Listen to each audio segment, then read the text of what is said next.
దిగండి దిగండి, ఇదే లాస్ట్ స్టాపింగ్. దిగే వాళ్ళు దిగండి, ఇకపై బస్సు వెళ్ళదు.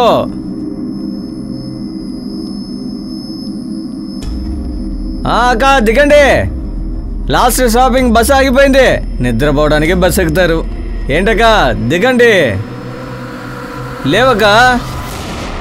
అక్క మిమ్మల్ని లేవండి, ఇకపై బస్సు వెళ్ళదు. అక్క అక్క నాయన,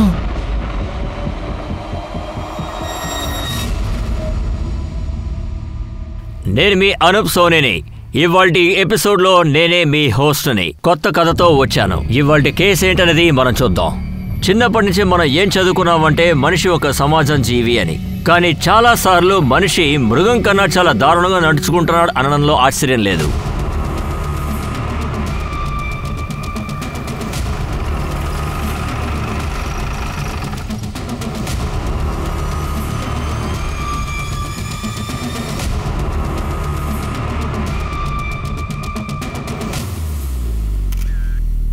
ఈవిడకు 34-35 ఏళ్లుంటాయి. బాడీ గురించి తెలియదు సార్. ఈమెతో పాటు ఎవరూ లేరా? లేదు సార్, ఇతనే కండక్టర్. ఉదయం బస్ ఆగినప్పుడు అందరినీ దిగమని చెప్పినప్పుడు ఈమె చనిపోయి ఉండడానికి చూశాడు సార్. ఈమె ఎక్కడెక్కారు? సార్ బస్సు సూరత్ నుండి వస్తాం సార్. ఈమె ఎక్కడ ఎక్కారో నాకు నిజంగా తెలియదు సార్. ఈమెతో పాటు ఎవరైనా? నాకు తెలియదు సార్, నేను గమనించలేదు. మీకు లగేజ్లో ఏదైనా ఐడెంటిటీ దొరికిందా? లేదు సార్, ఆవిడ దగ్గర లగేజే లేదు. ఆశ్చర్యంగా ఉందా షిరికి? ఒక లేడీ ముంబైకి వెళ్లే బస్సులో ఎక్కింది, తన దగ్గర లగేజ్ ఏమాత్రం లేదా? సార్ ఒకవేళ తనకు హార్ట్ అటాక్ వచ్చిండొచ్చు. లేదు షరీక్, ఈమె గొంతు నిలిమి చంపేశారు. ఇదిగో ఈ మార్క్స్ చూడు. బహుశా ఎవరో షాల్తో గొంతు నిలిమి చంపుంటారనిపిస్తోంది. కావచ్చు సార్, కానీ ఇది సీట్ కింద సగం తిన్న ఇది ఉంది సార్. దాంతోపాటు టికెట్, ఇది చీరలో చుట్టూ ఉంది సార్. దీన్ని వెంటనే ఫారెన్సిక్కి పంపించండి. అలాగే అన్ని పోలీస్ స్టేషన్స్కి ఫోటోను సర్క్యులేట్ చేయండి. అలాగే ఈరోజు ఎవరైనా మిస్సింగ్ కంప్లైంట్ ఫైల్ చేశారేమో కూడా గమనించండి. ఇంకో పని కూడా ఉంది. సూరత్ నుంచి ముంబై వరకు ఎన్ని బస్టాండ్లు ఉన్నాయో అక్కడ సీసీటీవీ ఫుటేజ్ని కలెక్ట్ చేయండి. అసలు ఈ లేడీ ఎవరై ఉంటారు? గాయత్రి, నీళ్ళు తీసుకురా. వస్తున్నా, తీసుకోండి. ఏమైంది? జాబ్ దొరికిందా? లేదు, దొరకలేదు. సరే, నీకు దొరికిందా? లేదండి, నాకు దొరకలేదు. కానీ చెప్పా పెట్టకుండా ఎందుకు ఫ్యాక్టరీ నుంచి తీశారు? ఏం చేయమంటావు, చాలా చోట్లలో కాస్ట్ కటింగ్ జరుగుతోంది. లాస్ట్లో నడపడం ఎందుకని అందరినీ పనుల నుంచి తీసేస్తున్నారు. ఏదో ఒకటి చేయక తప్పదు. అక్క నేను వెళ్ళొస్తా.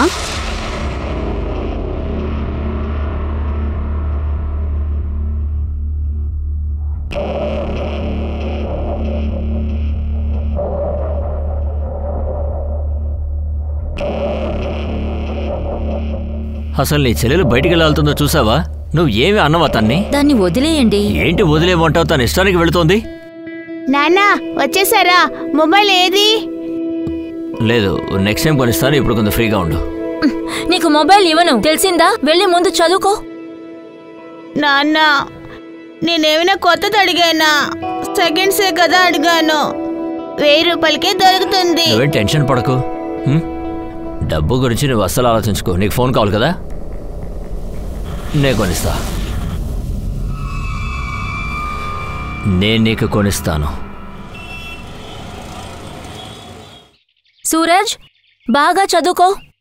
అదే చదువుతున్నాను కదా. నేను చెప్పేది అర్థమవుతుంది కదా, ఏమి కాదులే. ఏ ప్రాబ్లం రాదుగా, కరెక్ట్ టైంకి డబ్బులు వస్తాయిగా.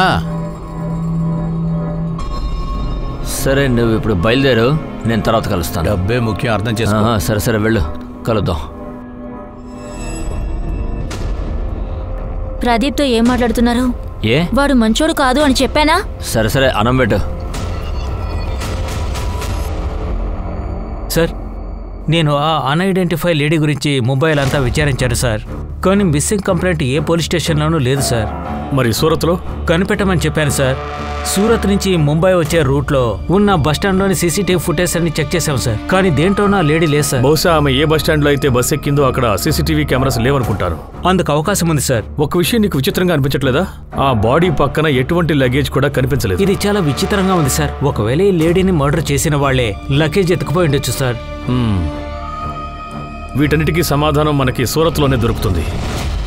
సూరత్? నేను సూరత్కి ఎలా వెళ్తాను? లేదు లేదు, ఇది నా వల్ల కాదు. నేను సూరత్కి అంతా వెళ్ళను. సరే, ఇప్పుడు నేనేం చేయను? వెళ్ళి ఊరేసుకోనా?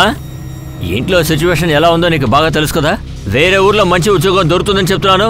నేను అక్కడికి ముందే వెళ్ళేవాడిని, కానీ అక్కడ 12 ఏళ్ళ అమ్మాయి ఉందని చెప్తున్నారు. తన్ని చూసుకోవడానికి లేడీనే కావాలట. కానీ వీడిని ఎవరు చూసుకుంటారు? పైగా మిమ్మల్ని ఎవరు చూసుకునేది? అరే, వీడిని కూడా నీతో పాటు తీసుకెళ్ళచ్చు కదా. అక్కడికి వెళ్ళి స్కూల్లో నీతో పాటు చూసుకో. ఇల్లు తను చూసుకుంటుంది. ఇప్పుడు ఏమైంది? ఏంటి నాన్న మీరు? నేను సూరత్ వెళ్ళను, మీతోనే ఉంటాను. నేను ఎక్కడికి వెళ్తాను చెప్పు? నేను చూడడానికి వస్తూ ఉంటాను కదా. నేనేమన్నా వీడికి పని మనిషినా చాకరీలు చేసుకోవడానికి? చాలు, ఇక ఎవరు ఏది మాట్లాడకండి.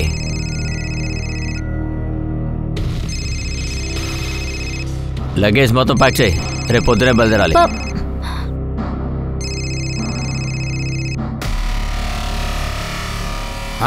ఒప్పుకుంది కదా. నువ్వేం టెన్షన్ పడకు, తను ఒప్పుకుంటుంది. సరే, ఓకే.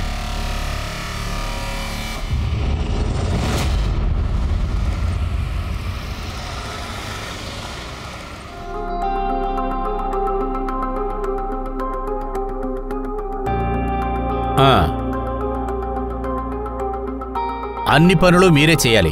వంట ఉండటం నుంచి నా కూతురు చూసుకునే వరకు. అలాగే సార్, పని కోసమే సూరత్కి వచ్చాను. సరే, కిచెన్ అటు పక్కనుంది.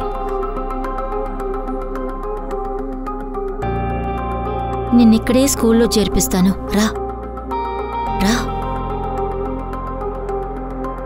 ఇల్లు చాలా బాగుంది కదూ, పైగా పెద్దగా కూడా ఉంది.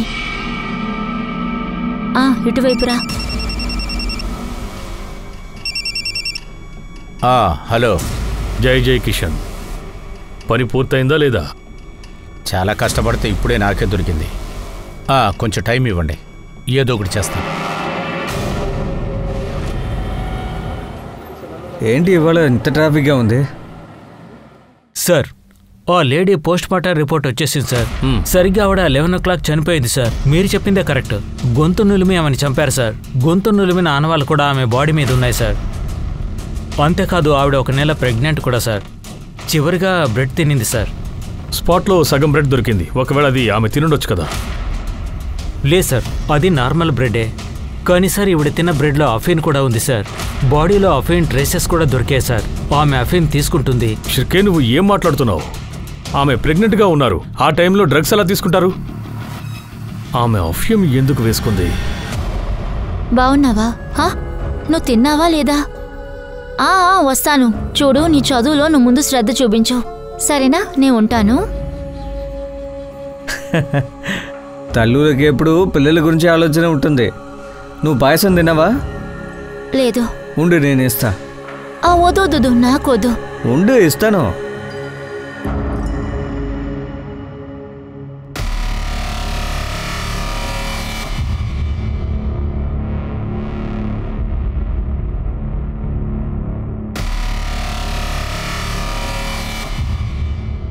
ఇదిగో. అది నువ్వు బాగా వంట చేస్తున్నావు కదా, అందుకే.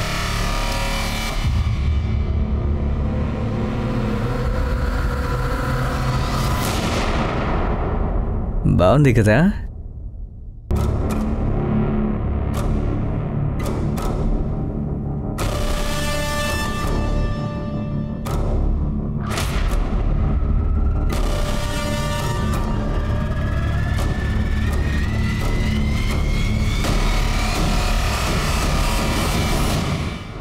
ఎవరు కూడా ఇష్టపడి వాళ్ళ కుటుంబానికి దూరంగా ఉండరండి.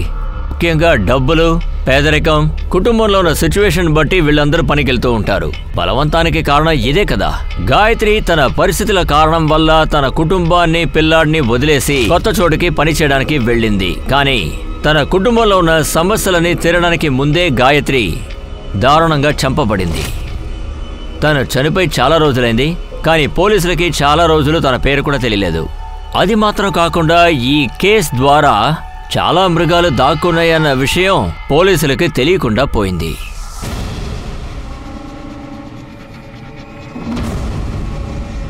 షిర్కే, ఏమైనా తెలిసిందా?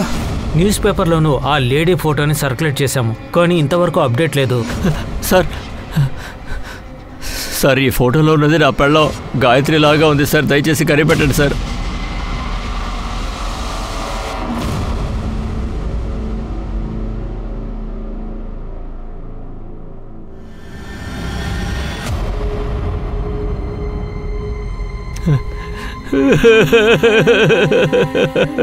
గాయత్రి గాయత్రి గాయత్రి. మీ భార్య కనిపించకుండా పోయి ఇన్నాళ్ళయింది, ఇది మీకు తెలియదా ఏంటి? నాకు తెలియదు సార్. తన సూరత్లో ఉంది సార్. ఆమె సూరత్లో ఏం చేసేవారు? తను ఒక పని కోసం ఆ ఊరికి వెళ్ళింది సార్. తర్వాత నెల రోజులుగా నాతో కాంటాక్ట్లో లేదు సార్. కానీ జీతం మాత్రం నాకు కరెక్ట్గా వస్తూ ఉండేది. అందుకని తను బాగానే ఉందని అనుకున్నాను. ఏంటండి ఇది? ఆమె తల్లి కాబోతోంది, అది కూడా 1 నెల ప్రెగ్నెంట్. మీకు ఆమె గురించి ఏమాత్రం దిగులేదా? సార్ మీరు ఏమంటున్నారు సార్? నాకు అర్థం కావట్లేదు. తన్నే కలిసి 2 నెలలు అవుతుంది, మరి తనెలా ప్రెగ్నెంట్ అని చెప్తున్నారు? నాకేం అర్థం కావట్లేదు సార్, చెప్పండి సార్. మా దగ్గర మెడికల్ రిపోర్ట్ ఉంది, మేమేమీ పొరపాటు పడడం లేదు. ఒకవేళ మీ భార్య వేరే ఎవరితోనైనా... లేదు, అలా జరిగే అవకాశమే లేదు సార్. గాయత్రి ఎప్పటికే అలా చేయి సార్. నేను తనని బాగా ప్రేమిస్తున్నాను సార్. నా కొడుకు సూరజ్ అంటే తనకి ప్రాణం సార్. అది మాత్రం కాకుండా తను అలాంటి పనులు ఎప్పుడు చేయదు సార్.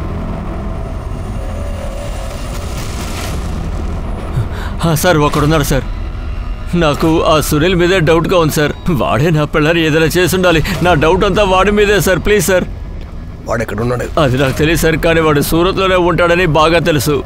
వాడి పని కోసమే నాకు వాడి ద్వారా ప్రదీప్ తెలుసు సార్. ప్రదీప్ సార్, ఈ సమస్యకి నాకు ఏ సంబంధం లేదు సార్. నువ్వు పంపించిన లేడీని మర్డర్ చేశారు, ఆ విషయం గురించి నీకేమీ తెలియదంటావా? దేవుడి మీద ప్రామిస్గా నాకేం తెలియదు సార్. అప్పుడు అతను కూడా పని వెతుకుతూ ఉన్నాడు, గాయత్రి కూడా పని లేకుండా ఉంది. అప్పుడే సునీల్ గారు నాకు ఫోన్ చేశారు. ఇంట్లో ఉండటానికి పని మనిషి కావాలని ఫోన్ చేశారు. సునీల్ గారు ఇంతకీ ఎక్కడుంటాడో సూరత్లో మీ సునీల్ సారు? సూరజ్ పద, ఆడుకోవడానికి వెళ్దాం. రారా సూరజ్, మనం వెళ్దాం. లేదు, నేను రాను.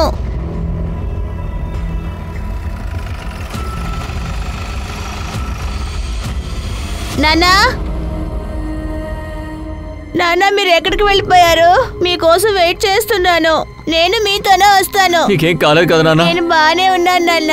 మీతో తీసుకువెళ్ళండి, అమ్మని కూడా తీసుకుని రండి. సరే బాబు, నేను నిన్ను వదిలి ఎక్కడికి వెళ్ళను. అంతా నేను చూసుకుంటాను బాబు.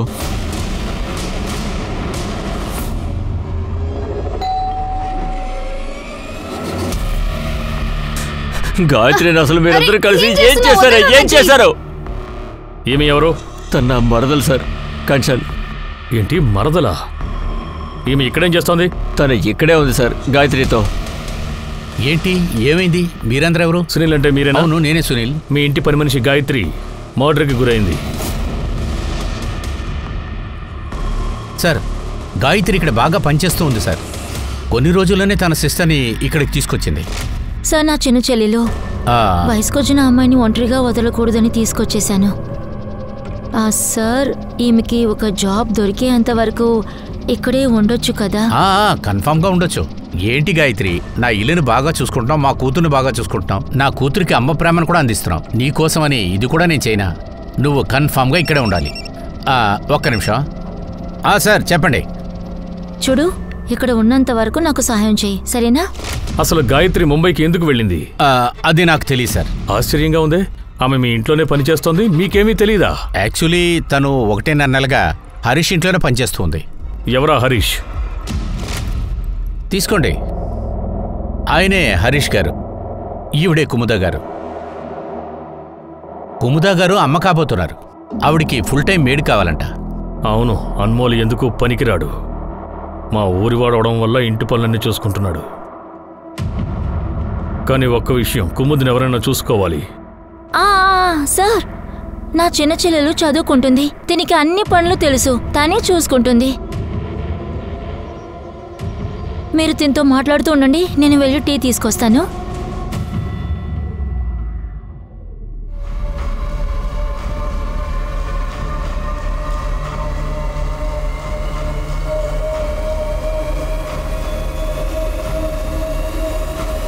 సునీల్, మాకు కంచెన అవసరం లేదు, గాయత్రి కావాలి.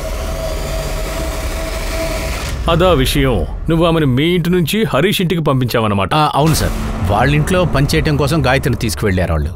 దాని తర్వాత కంచెన్ని గాయత్రి ఇక్కడే వదిలి వెళ్ళారు. సూరజ్ కూడా ఇక్కడే ఉన్నాడు. దీనంతటికీ ఆ కంచెన్నే కారణం. నువ్వు ఎందుకలా మాట్లాడుతున్నావు? ఎందుకంటే సునీల్ అంకుల్ని మోసం చేసింది తానే.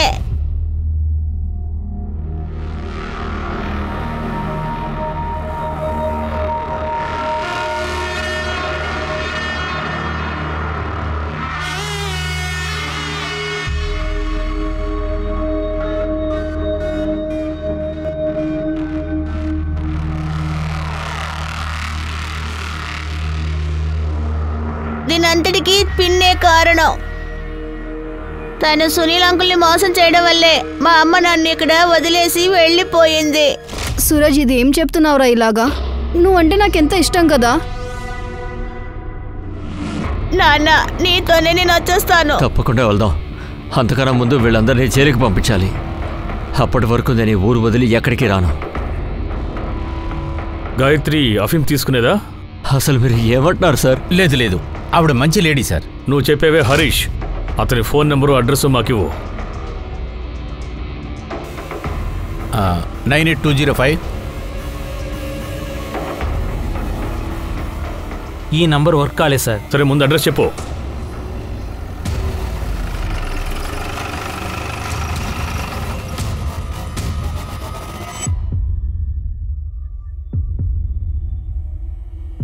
లోపలున్న డోర్కు తాళం వేసింది సార్. చిరికే, హరీష్ ఎక్కడ ఉన్నాడో కనుక్కో. తన ఫోన్ ట్రేస్లో పెట్టు. ఆ మనోహర్, హరీష్ ఇంకా సునీల్ వాళ్ళ ఇంటికి దగ్గరలో ఎవరైనా అఫీన్ అమ్ముతున్నారేమో తెలుసుకోండి. Okay sir. నీ ఇన్ఫర్మేషన్ నువ్వు యాక్టివేట్ చేయి.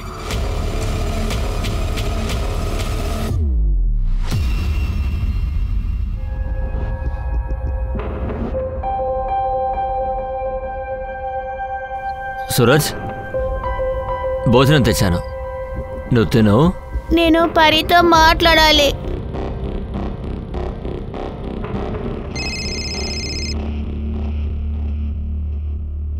హలో హలో పరి.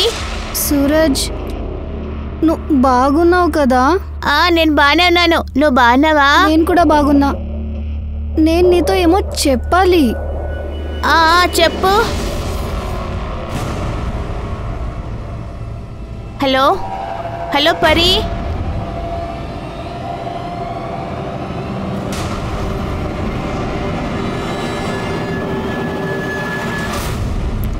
ఒరేయ్, రీసెంట్గా ఈ అమ్మాయికైనా అఫీన్ అమ్మావా? లేడీనా? లేదే. ఏ? సరే ఇది చూడు, వీళ్ళలో ఎవరికైనా అమ్మావా? లేదు, వీళ్ళకి నేను అమ్మలేదే. కావాలంటే దినేష్ని అడుగు. సరే, వాడు ఎక్కడ ఉంటాడు? దినేషా? మన ఏరియానే. సరే దినేష్ జీ, ఇక్కడ గాయత్రిని ఒక లేడీ ఉంది కదా, ఆవిడికి అఫీన్ అమ్మావా నువ్వు? అఫీన్ కిఫీన్ అంతా ఏమమ్మా? ఏంటయ్యా నువ్వు? నీ గురించి కల్పేష్ అంతా చెప్పేశాడుగా. ఇదంతా ఒక పని గురించి నేను అడుగుతున్నాను.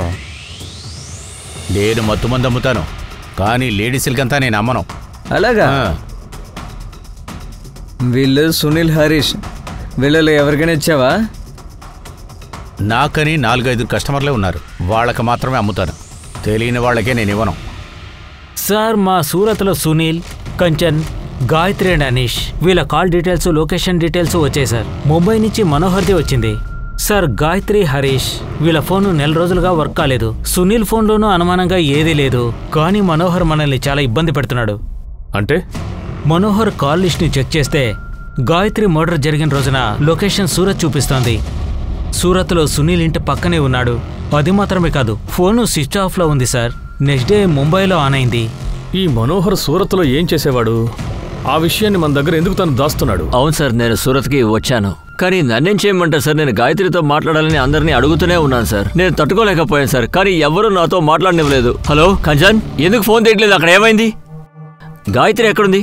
ముందు తను నాతో మాట్లాడనివ్వు. అక్క నీతో మాట్లాడదంట. నీకు నిజంగా ఆ సునీల్ ఇంటి అడ్రస్ తెలీదా? లేదు సార్. ప్రదీప్ నీతో చెప్పలేదా? సార్, ప్రదీప్తో మాట్లాడడం కుదరలేదు సార్. గాయత్రి గురించి ఏ విషయమో తెలియలేదు, అందుకు నేను వెతికి అలసిపోయి తిరిగి వచ్చేసాను. ఇక్కడికి రాగానే నువ్వు ఫోన్ స్విచ్ ఆఫ్ చేసేసావు? లేదు సార్, స్విచ్ ఆఫ్ లాంటిదేం చేయలేదు సార్. బ్యాటరీ అయిపోయింది, అందుకు ఆఫ్ అయింది. తన ఫోటో ఫోన్లో చూపించి అందరినీ ఆ రోజంతా అడుగుతూనే ఉన్నాను సార్. మరి తన గురించి ఏమీ తెలియనప్పుడు మరుసటి రోజు నేను బయలుదేరి ముంబైకి వచ్చేసాను. కంచన్ దగ్గర నువ్వు అడ్రస్ తీసుకోలేదా? తను మాట్లాడడానికి రెడీగా లేదు కదా సార్. ఎందుకు గాయత్రి అడ్రస్ ఇవ్వలేదు? వాడొక గలీజ్ నా కొడుకు సార్. పదే పదే ఫోన్ చేసేవాడు సార్, గలీజ్గా మాట్లాడడానికి. నేను చెప్తున్నా సార్, వాడే ఏమో చేశాడు. నేను సునీల్ వాళ్ళ ఇంటికి పనికి వెళ్ళినప్పుడు వాడు నా పైన చేయి కూడా వేశాడు. అప్పుడే అక్కకి కోపం వచ్చింది సార్. గాయత్రి, ఒకసారి నా మాట విను. గాయత్రి, నా మాట ఒకసారి. ఏ గాయత్రి, నువ్వు ఎక్కడికి వెళ్తున్నావు? నా మాట విను. ఏయ్, ఇంకా ఏం మిగిలింది? ఇది నా చెల్లెలు. నువ్వు తనని తప్పుగా చూస్తావా? సూరత్ లో ఎప్పుడు నీ గురించి ఆలోచించి ఉన్నాను, నీ కోసం ఎదురు చూశాను కూడా. కానీ నువ్వు ఇక్కడ చేసే పని ఏంటి? సిగ్గుగా లేదు? రా. గాయత్రి, నేనేం చేయలేదు, నా మాట విను. అందుకే అక్క నాకు సూరత్ కి తీసుకెళ్ళింది, సునీల్ సార్ దగ్గర. సార్, తను అబద్ధాలు ఆడుతుంది సార్, దయచేసి నా మాట వినండి. తనే అబద్ధం ఆడింది సార్. తను నేను రెడ్ హ్యాండెడ్ గా పట్టుదాను కాబట్టి అలా చేస్తుంది సార్.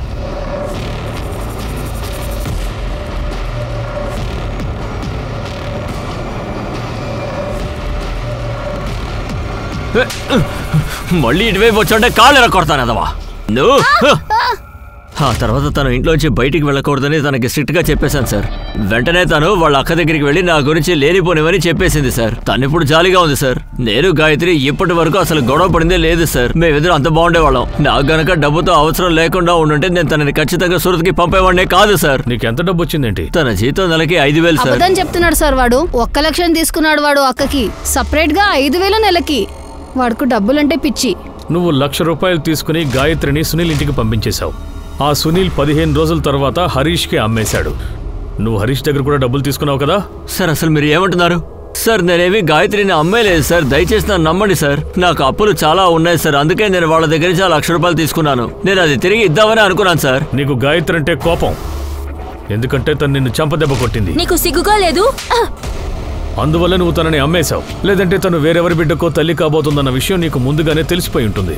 అందువల్ల తనని చంపేశావు. సార్ నేను గాయత్రిని చంపలేదు సార్. వీరేన్, ఇతను నిజం చెప్పేంత వరకు మన మర్యాదలేంటో ఇతనికి చూపించండి.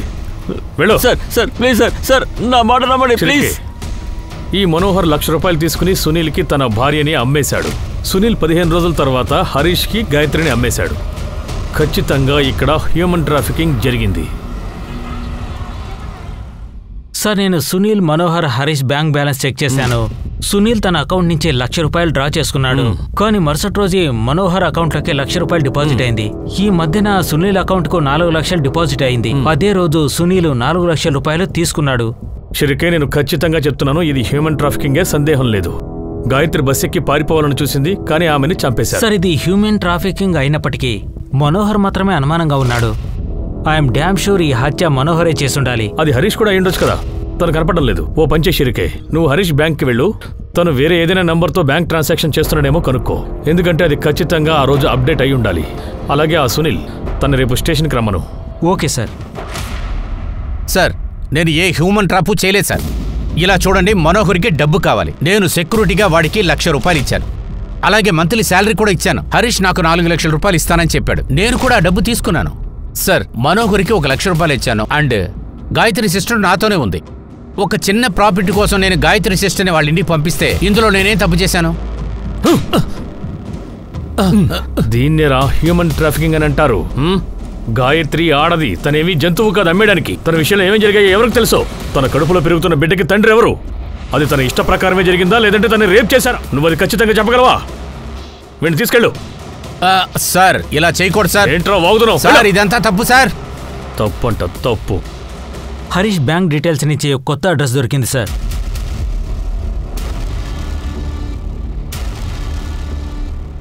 ఏంటిది? ఈ గాయత్రిని ఎవరు హత్య చేశారు? ఏంటి?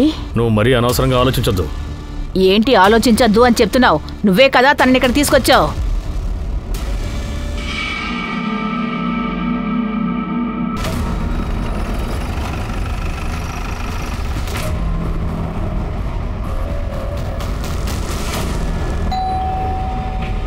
హాన్మోల్, ఎవరొచ్చారో కాస్త చూడు. ఎవరయ్యా అది?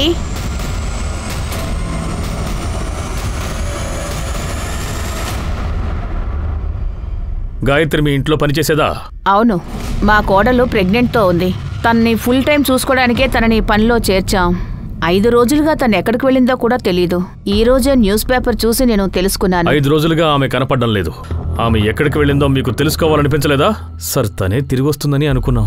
ఆమెను సునీల్ దగ్గర నుంచే కొనుక్కున్నావు కదా, అందుకు బదులుగా నువ్వు సునీల్కి డబ్బులు కూడా ఇచ్చావు. లేదు సార్, నేను గాయత్రి కోసం తనకి డబ్బులు ఇవ్వలేదు. నేను తనకి లోన్గానే ఇచ్చాను. అబద్ధాలు చెప్పకో. సునీల్ దగ్గర నువ్వు కొనుక్కున్నావు. ఆ తర్వాతే నువ్వు నీ ఫోన్ నంబర్ అలాగే నీ అడ్రస్ 2 మార్చేసుకున్నావు. సార్ అది జామ్నగర్కి సంబంధించిన నంబర్. పదే ఫోన్లు వస్తూ ఉంటాయి, అందుకే మార్చేశాను సార్. మేము మీ ఇంటిని చెక్ చేయాలి. సార్ మీరు సడన్ గా చెక్ చేయాలంటే ఎలా సార్? నీలాంటి తెలివైన వాళ్ళు ఇలాగే మాట్లాడతారని నాకు బాగా తెలుసు. అందుకే సర్చ్ వారెంట్తో వచ్చాం. చూపించు.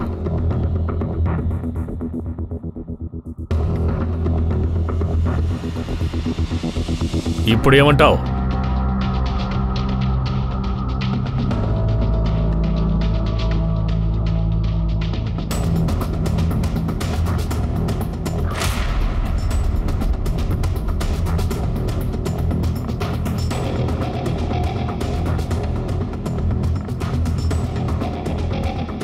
అఫీన్ దొరికింది సార్.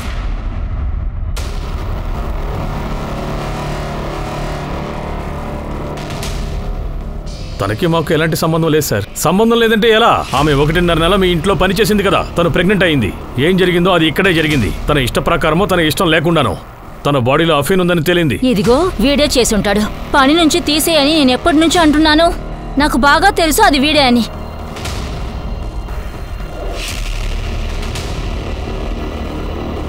గాయత్రిని ఏమైనా చేసావా? గాయత్రిని ఏమైనా చేసావని అడుగుతున్నాను. అదేంటంటే అయ్యగారు చేశారు, అప్పుడు నాకు ఆశ కలిగింది. రేయ్, ఏంట్రా వాగుతున్నావు? సార్ వీడు పిచ్చోడు. మా ఆయన గాయత్రిని ఏం చేయలేదు సార్. తను అబద్ధం చెప్తున్నాడు సార్.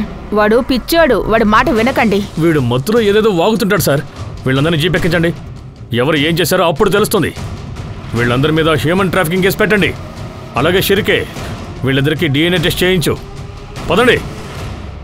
మనం ఒక మృగంతో జీవిస్తున్నప్పుడు దానికి మనం అలవాటు పడిపోతాం. అందుకని ఒక వ్యక్తి డబ్బు కోసం ఒక అమ్మాయిని ఎలా బేరమాడతాడో మనకి తెలియట్లేదు. సునీల్ గాయత్రికి డబ్బాస చూపించి తన ఇంట్లో పని చేయడానికి తీసుకొచ్చాడు. తర్వాత డబ్బులు బాగా వస్తాయని తెలిసి ఇంకొకరికి తనని అమ్మేశాడు. తనకి ఏం జరగబోతుందని కూడా అతనికి తెలియదు.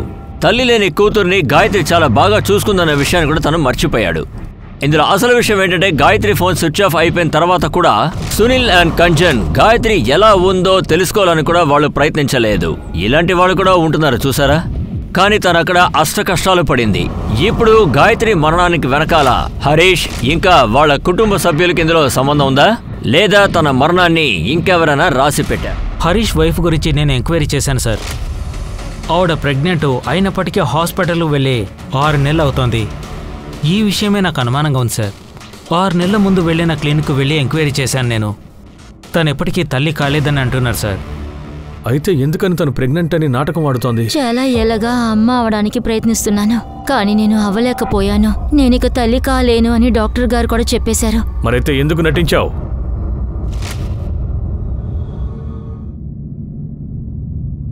గాయత్రి, చెప్పండి, ఏమైనా కావాలా?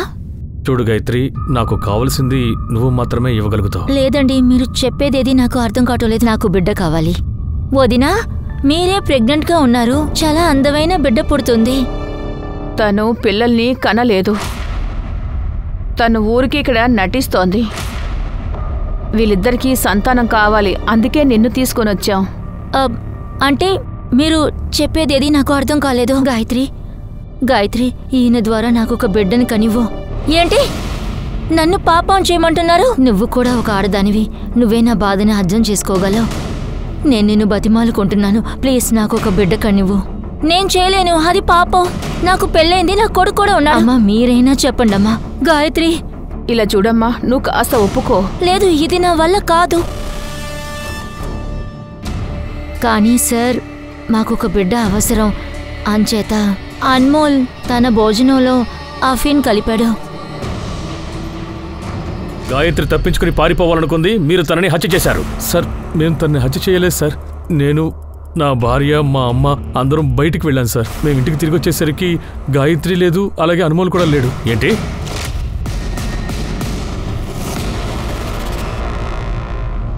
సార్, అన్మోల్ కార్డ్ రికార్డు ప్రకారం తను సునీల్ పక్క ఇంట్లోనే ఉన్నాడు. ఏంటి?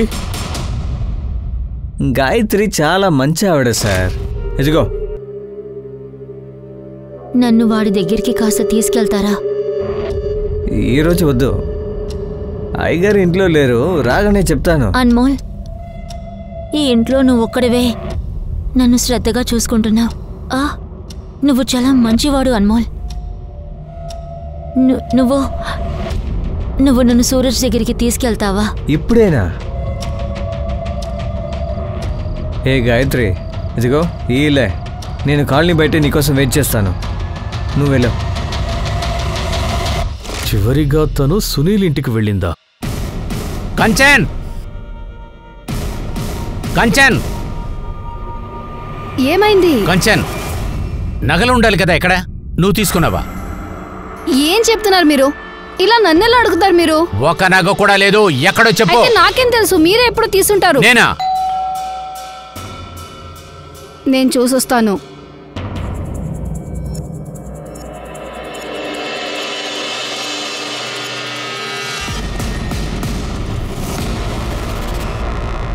సార్, నా ఇంట్లో దొంగతనం జరిగింది. అలాంటప్పుడు నన్ను తీసుకొచ్చారంటే ఇక్కడికి? సార్, వీళ్ళ ఇంట్లో ప్రస్తుతం ఇవి కనిపించడం లేదు సార్. వీటిని వెంటనే అన్ని జ్యువెలరీ షాప్స్కి సర్క్యులేట్ చేయి. అలాగే వాళ్ళతో చెప్పు, ఎవరైనా అమ్మడానికి వస్తే మనకి ఇన్ఫార్మ్ చేయమని. సరే సార్. చాలా నష్టపోయారనుకుంటా, మేము కంప్లైంట్ తీసుకుంటాం. మాకు కూడా నువ్వు హెల్ప్ చేయి. గాయత్రి చివరిగా మీ ఇంటికి ఎందుకు వచ్చింది? లేదు సార్, నన్ను చూడటానికి రాలేదు. అబద్ధాలు చెప్పకు. తను మీ ఇంటికి వచ్చింది, అది మాకు తెలుసు. తను జరిగిన అన్యాయానికి కోపంతో మీ ఇంటికి వచ్చింది, నువ్వు తనని చంపేశావు. అవును సార్, అక్క వచ్చింది, కోపంగా కూడా ఉండింది. నువ్వు నన్ను కావాలని అక్కడికి పంపించావు కదా. నువ్వేం చెప్తున్నావు? నీకు తెలుసు కదా వీడు మంచోడని. నాకంతా తెలుసు. నువ్వెందుకు ఇలా అంటున్నావు అని కూడా నాకు తెలుసు. ఎందుకంటే నువ్వు యజమానురాలు అవ్వాలనుకుంటున్నావు. నేను చెప్పేది ముందు విను. వీడు నిన్ను కూడా అమ్ముకుని తింటాడు. ఊరికే వాగద్దు. నేను వాగుతున్నానా? నేను వాగుతున్నానా? నీ గురించి నేను అందరికీ చెప్పేస్తాను, పోలీసులకి చెప్తాను. ఏంటి? నా కొడుకు ఎక్కడున్నాడు? నా కొడుకు ఎక్కడో చెప్పు. అక్క నువ్వేం చెప్తున్నావు ఇవన్నీ? నోరు ఇవే. నా కొడుకు ఎక్కడున్నాడో చెప్పండి. చాలా ఆపవే. నువ్వు బయటికెళ్ళు, వెళ్ళి పోలీసులకు చెప్పు. నీ కొడుకు ఇక్కడే ఉన్నాడు. పోలీసులకి దగ్గరికి వెళ్ళేవంటే చంపేస్తాను. నీ కొడుకు నీకు అసలు దొరకడు. వాడు ఎక్కడున్నాడో కూడా చెప్పను నీకు. వెళ్ళవే. నేను తను బెదిరించలేదు, కోపంలో తను అరుస్తూనే ఉంది. అందుకని నేను అలా చెప్పి తన నోరు మోపించాను. సార్, బాగా వినండి. ఆ హరీష్ ఇంట్లో ఏం జరిగిందో కూడా నాకు అసలు తెలీదు. తన కొడుకుని తనతో ఎందుకు పంపించలేదు? సార్, యాక్చువల్లీ అదేంటంటే... అబద్ధాలు చెప్పొద్దు, అర్థమైందా? మీరందరూ కలిసి తనని భయపెట్టారు. వాళ్ళ కొడుకు మీ దగ్గర ఉన్నందువల్ల మీరు తనని భయపెట్టారు. అలాగే ఆ హరీష్ సెక్రటేరియట్ లో ఉన్నందువల్ల తన పొగరు చూపించాడు. గాయత్రి మీ ఇంటికి వచ్చింది, మీరు తనని చంపేశారు. లేదండి, నాకు ఇవన్నీ తెలీదు. ఈ సునీల్ ఏమో చేశాడు. మీరెవరు నా కొడుకుని నా నుంచి వేరు చేయలేరు. నేను మిమ్మల్ని ఊరికే వదలను. ఖచ్చితంగా మిమ్మల్ని వదలను. జాగ్రత్త. అక్క ఇవన్నీ ఏం చెప్తోంది? తనని ముందు ఆపాలి. ఈ విషయం బయటికెళ్తే అంతే. సార్, వీడే చంపేశాడు మా అక్కని. సార్, ఇది అబద్ధం చెప్తుంది. నేను ఒంటరిగా తన వెనకెళ్ళలేదు. తను కూడా వచ్చింది. తనే చంపిందేమో సార్. కంచన్, కంచన్, నువ్వెక్కడికి? అరే, నేను మిమ్మల్ని వెతుకుని వెళ్ళాను. నాకు భయంగా ఉన్నింది వీడేదో చేస్తాడని. సార్, మళ్ళీ అబద్ధం చెప్తున్నా. అరే, నేనెందుకు చంపుతాను మా అక్కని? సార్, తను నాకేం చేసింది సార్? నువ్వు నన్ను పెళ్లి చేసుకోవాలనుకున్నావు. దానికి తను అడ్డంగా ఉండేది కదా. తనని చంపేస్తే నువ్వు నన్ను పెళ్లి చేసుకోవచ్చు. లోపలికి తీసుకెళ్ళండి. లోపలికి వెళ్ళి కొట్టుకోండి. సార్, ఒక్క నిమిషం సార్. మీరు ఇలా చేస్తారని నాకు బాగా తెలుసండి. అందుకని నేను నా లాయర్ని తీసుకొచ్చాను. సార్, మీరు రండి సార్. ఏది ఇవ్వండి. ఇది నా బెయిల్ పేపర్. నాకు కూతురుంది ఇంట్లో, నా కోసం వెయిట్ చేస్తుంది. నేను తనను ఒంటరిగా వదిలేసి ఇక్కడ ఉండలేను కదా.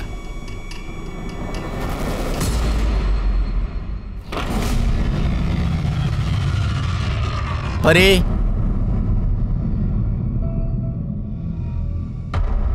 అమ్మా ఎక్కడున్నావు? పరి, నువ్వెక్కడున్నావు? పరి బంగారం, ఎక్కడికి వెళ్ళింది? అమ్మా పరి,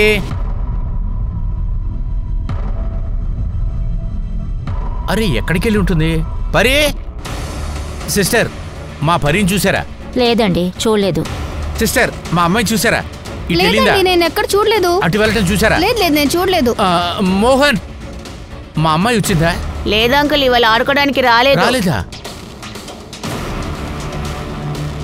హలో, పోలీస్ స్టేషన్. మీ అమ్మాయి కనిపించకుండా ఎలా పోయింది? అదే నాకెలా తెలుసు సార్? మీరే కనిపెట్టాలి. మీరే నన్ను పోలీస్ స్టేషన్కి తీసుకొచ్చారు. పొద్దున ఇంటికి వెళ్తే నా కూతురు ఇంట్లో లేదు. నేను కాలనీలో అందరిని అడిగేస్తే ఎవరికి తెలియదు అంటున్నారు. నాకేం చెయ్యాలో అసలు అర్థం కావట్లేదు. ఆ అమ్మాయి గురించి ఏమైనా తెలిసిందా? లేదు సార్, 2 రోజులు అవుతోంది. అమ్మాయి ఎక్కడుందో తెలీదు. అందరికీ ఫోటో సర్క్యులేట్ కూడా చేశాము, అయినా ఎలాంటి ఇన్ఫర్మేషన్ రాలేదు. ఇంతకీ ఆ అమ్మాయి ఎక్కడికి వెళ్ళి ఉంటుంది? సార్, గాయత్రి మర్డర్లో ఆ అమ్మాయికి ఏమైనా భాగం ఉంటుందా? ఐ మీన్, చూడకూడదు ఏదైనా తను చూసి ఉండొచ్చేమో. అందుకనే ఆ అమ్మాయి భయపడి దాక్కుందేమో. అయితే ఒకవేళ గాయత్రిని ఎవరైతే మర్డర్ చేశారో వాళ్లే ఆ అమ్మాయిని కిడ్నాప్ చేసి ఉండొచ్చు కదా. లేదంటే గాయత్రి మర్డర్లో తనకు కూడా భాగం ఉండుంటుంది. సార్, తనొక చిన్న అమ్మాయి, తనేలా? మరైతే తను ఎక్కడికి వెళ్ళింది?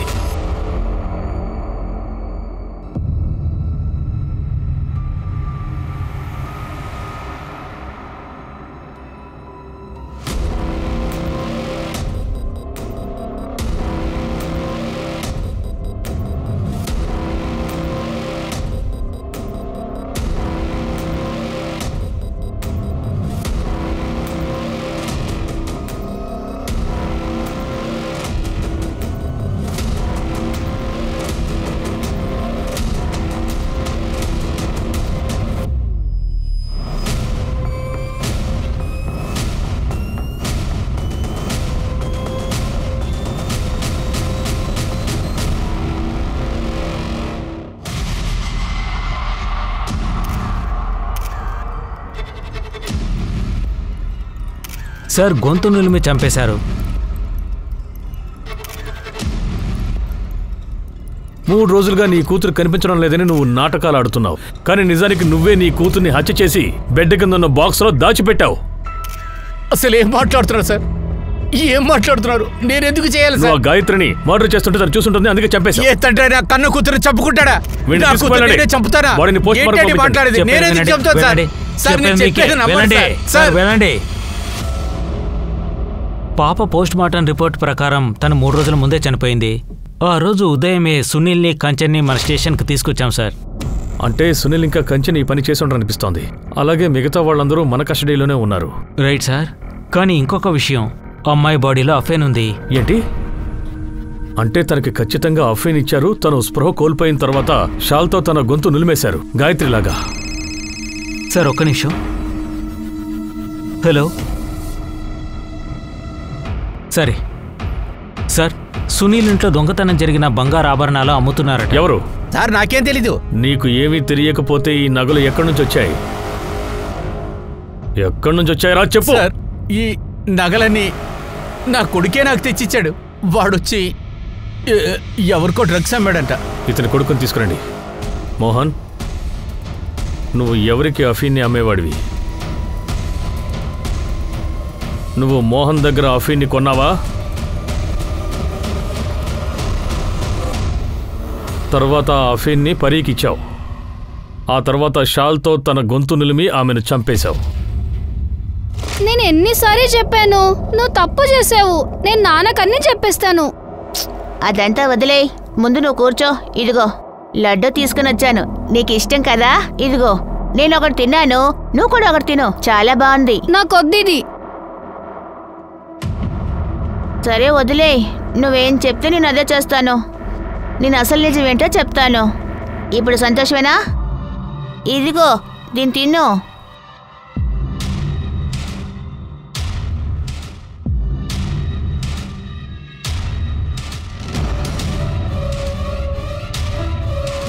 పరి నాకు మంచి ఫ్రెండ్. నేను తన్ని చంపాలనుకోలేదు. మా అమ్మే కారణం. మా అమ్మ అసలు మంచిది కాదు. సునీల్ అంకుల్ ఇంట్లో వదిలి వెళ్ళిన తర్వాత ఒక ఫోన్ కూడా చేయలేదు. ఒకరోజు ఆ పనివాడిని చూశాను. నేను తనని ఫాలో అవుతూ వాళ్ళ ఇంటి వరకు వెళ్ళాను. నన్ను సంతోషపెట్టు, నిన్ను రాణిలా చూసుకుంటాను. ఆ రోజు నైట్ నన్ను చూడడానికి వచ్చారు. సూరజ్ రా మనం వెళ్ళిపోదాం. కుదరదు, నువ్వు చెడ్డదానివి. నువ్వెవరితోనో ఉంటున్నావు, నాన్నకి ద్రోహం చేస్తున్నావు. అది కూడా మమ్మల్ని వదిలి వెళ్ళిపోయావు. నువ్వేమంటున్నావు? నేను నీకు అంతా చెప్తాను. ముందు నువ్వు ఇక్కడి నుంచి రా. కుదరదు. సూరజ్. తర్వాత నేను మోహన్ దగ్గరికి వెళ్ళాను అఫీన్ తీసుకోవడానికి. మోహన్ చెప్పాడు అఫీన్ తింటే ఏది అర్థం కాదు అని, మత్తులో ఉన్నట్టుంటుందంట. అమ్మా సూరజ్. అమ్మా నేను నీతో వస్తాను. సరే రా వెళదాం. కానీ నా దగ్గర ఒక టికెటే ఉంది, పైగా డబ్బులు కూడా లేవు. సరే నువ్వు ఒక పని చేయి, వెనకాల డోర్ నుంచి లోపలికి వచ్చేసి నువ్వు చాలా నిదానంగా లోపలికి రావాలి.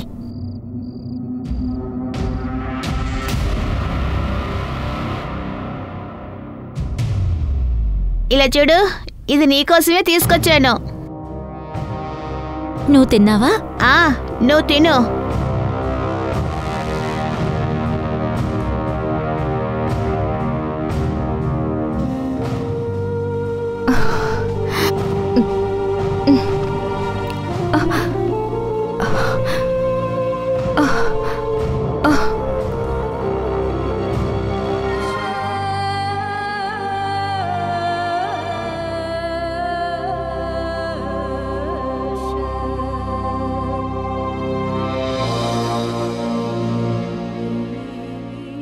నేను అమ్మ వెనకే వెళ్ళడం పరి చూసింది. అమ్మని చంపేశానని ఎప్పుడు తనకి తెలిసిందో బ్లాక్మెయిల్ చేయడం మొదలుపెట్టింది. నాతో అంతా చెప్పేస్తానని చెప్పింది. మోహన్ కూడా నా వెనకే తిరిగేవాడు, ఎందుకంటే అఫీ డబ్బు నేను తిరిగి ఇవ్వలేదు. నేను సునీల్ అంకుల్ ఇంట్లో నగ దొంగిలించి వాడికి ఇచ్చేశాను. దీని అంతటికీ కారణం అమ్మే. మా అమ్మ మంచిది కాదు, మా అమ్మ చెడ్డది. మా అమ్మ చాలా చెడ్డది. పొరపాటు పడుతున్నావు. మీ అమ్మ నీకు గాని మీ నాన్నకు గాని ఎప్పుడూ కూడా ద్రోహం చేయలేదు. పాపం ఆమె అక్కడ ఎన్నో చిత్రహింసలు పడింది. నీకు ఒక మంచి భవిష్యత్తునివ్వాలనుకుంది. అందుకోసం ఆమె ఏం చేసింది, ఎందుకు చేసింది, ఏమేమి త్యాగం చేసిందో ఈ వయసులో నువ్వు అర్థం చేసుకోలేవు కూడా. కానీ నువ్వు ఒక విషయం తెలుసుకోవాలి, మీ అమ్మ తప్పుడు మనిషి కాదని. కానీ నువ్వు ఆమెను చంపేశావు. కానీ ఇప్పుడు ఆమె చనిపోయింది. కనీసం ఇక మీదటైనా ఆమెను ద్వేషించడం మానుకో. సూరజ్ గాయత్రిని పరిని చంపిన నేరానికి సూరజ్ ని బాలల సంస్కరణ పాఠశాలకి పంపించారు. తన స్నేహితుడు కూడా సాయం చేసినందుకు వాణ్ణి కూడా అక్కడికే పంపించారు. చివరికి సూరజ్ గాయత్రిని చంపుండొచ్చు, కానీ ఆ నేరం వెనకాల చాలా మంది ఉన్నారు. అందరూ వాళ్ళ వంశాన్ని పెంచాలని చూస్తారు. కానీ హరీష్ తన వంశాన్ని పెంచడానికి గాయత్రితో చాలా తప్పుగా నడుచుకున్నాడు. దీనికి అతనికి ఎంత పెద్ద శిక్ష వేసినా సరే అది చిన్నదే. నేను మీ అనూప్ సోనీని ఇవాల్టి ఎపిసోడ్లో మీ నుంచి సెలవు తీసుకుంటున్నాను. తర్వాత ఎపిసోడ్లో ఇంకొక కథతో నేను మిమ్మల్ని వచ్చి కలుస్తాను. గుర్తుపెట్టుకోండి, క్రైమ్కి మనకి ఉన్న దూరం కేవలం ఒక దారవంతే ఉంటుంది. జాగ్రత్తగా ఉండండి, సురక్షితంగా ఉండండి. జై హింద్.